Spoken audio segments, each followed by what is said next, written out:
中国快艇并船造成2个中国渔民死亡。中国人员甲咱的海巡署昨继续伫金门召开第11届协商，不过还是无共识。海巡署认定这是正单纯的执法个案，无打算要用书面的方式回释的。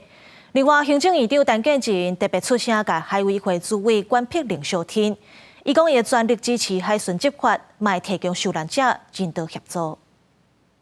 副主任是不是同意这个公开道歉改成这个书面致歉？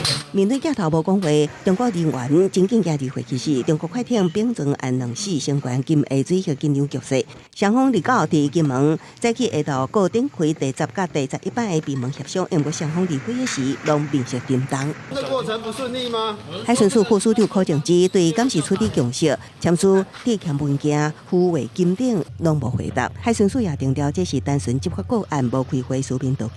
尤其各台湾立委党委批评海委会主委关碧玲，行政院陈建仁也发声相挺。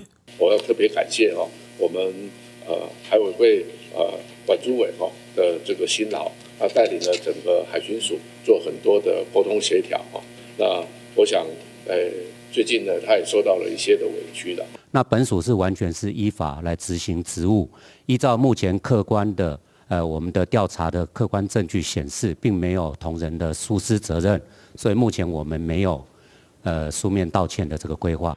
陈建仁要求法务部加速侦办厘清责任，并对人质作战爱就事论事，佮提供受难者人道抚慰。另外，海基会伫事发第一时间就发函予海协会，不过互人意图不回，又还是派人去金门提供家属协助，包括本署严正关怀照顾。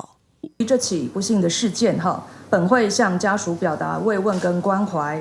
在他们停留期间，也随时关注提供必要的协助。针对并船案还未结束，国民党副主席郝立言带团访问中国。国民党证实郝立言29暗会甲各台办主任宋涛伫上海会面，外界预期双方会洽到金厦海峡议题。记者综合报道。